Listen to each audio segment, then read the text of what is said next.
আসসালামু আলাইকুম দর্শক। অবশেষে আমার আঙ্গুরের মাছাটা ভাঙা ফেললাম। এই যে গাছ দেখতেছেন, এখানে কিন্তু আমাদের মাছা ছিল।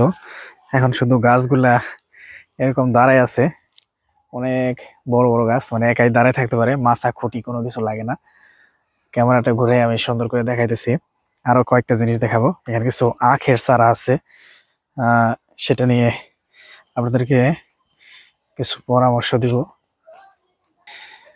এই দেখতেছেন গাছগুলা, এগুলার যে ডাল কাটছি, পানি পড়তেছে ফোঁটা ফোঁটা। এগুলোর গ্রোথ কিন্তু অনেক ভালো হয়ে উঠছিল। এই যে এদিকে ডাল ফেলায় রাখছি, এদিকে ফেলায় রাখছি। তো আঙ্গুর গাছ বা আঙ্গুরের মাচা কেন ভাঙা ফেললাম, এটা নিয়ে এর আগেও আমি একটা ভিডিও দিছি, সেখানে আপনারা চাইলে এটা দেখে নিতে পারেন।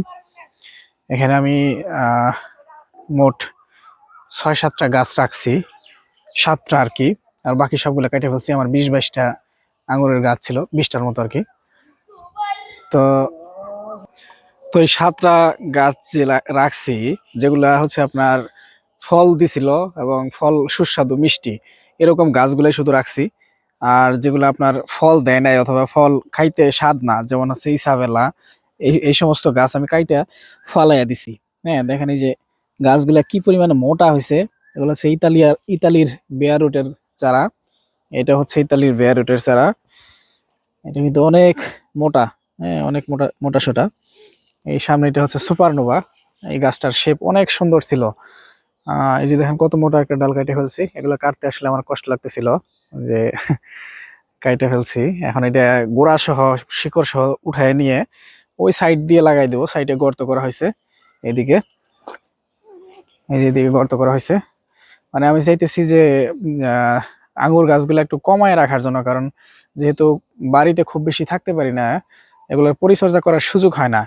এই জন্য ভালো ভালো জাত যেগুলো আছে এগুলো সাইড দিয়ে লাগাই রাখবো, তাতে যতটুকু ফুল ফল হয় আর কি।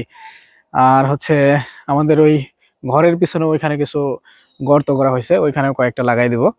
আর আপনাদেরকে আমি যে জিনিসটা দেখাইতে চাইলাম, তার আগে আরো কয়েকটা কথা বলি, যে আপনারা যারা আঙ্গুরের বাগান করবেন, যে সমস্ত জাত ভালো প্রোডাকশন হয় বাংলাদেশে, আপনারা শুধু ওই সমস্ত জাতই লাগাবেন। নতুন নতুন জাত দিয়া ট্রাই করা বা ট্রায়াল প্রজেক্ট করার কোনো দরকার নাই।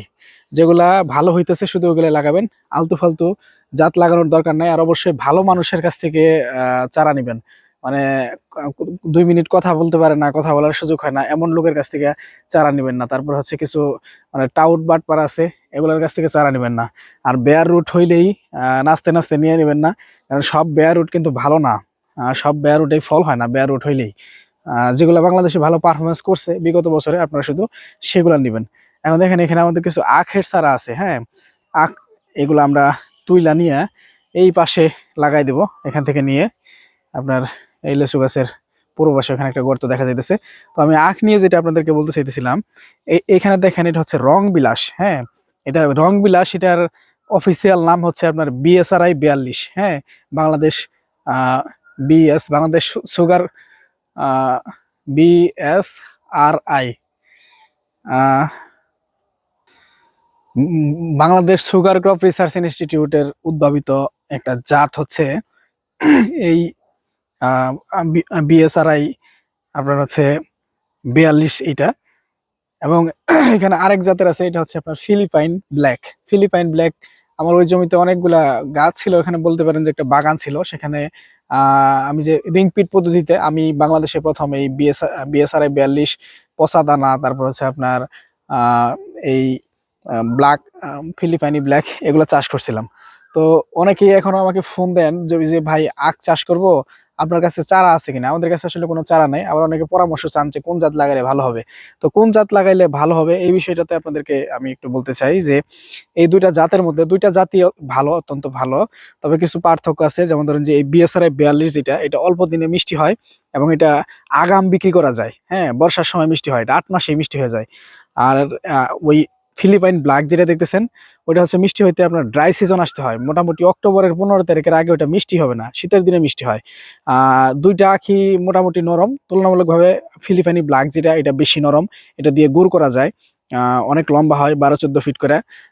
তারপর অনেক মোটা মোটা হয়, অনেক ভালো গুণ আছে। কিন্তু এটা লেট ভ্যারাইটি, আর এটা হচ্ছে আপনার, এটাও আপনার 12-14 ফিট 16 ফিট পর্যন্ত লম্বা হয়ে যায়। এটা হচ্ছে আপনার কড়া মিষ্টি। অনেকেই হয়তোবা জানেন যে ফিলিপাইনি ব্ল্যাকই মনে হয় বাংলাদেশের সবচেয়ে মিষ্টি আখ। এটা আসলে সত্য না। হ্যাঁ, ফিলিপাইনি ব্ল্যাকের থেকে আপনার বিএসআরআই 42 যেটা, এটা হচ্ছে বেশি মিষ্টি হয়। একেবারে কড়া মিষ্টি হয়, রস অনেক ঘন। আর এটা হচ্ছে আপনার কম দিনে ম্যাচিউর হয়। আপনি চাইলে এটা বর্ষার সময় বা বর্ষার পরে পরেই আগস্ট সেপ্টেম্বর মাসেই হারভেস্ট করতে পারবেন এবং চড়া দামে বাজারে বিক্রি করতে পারবেন।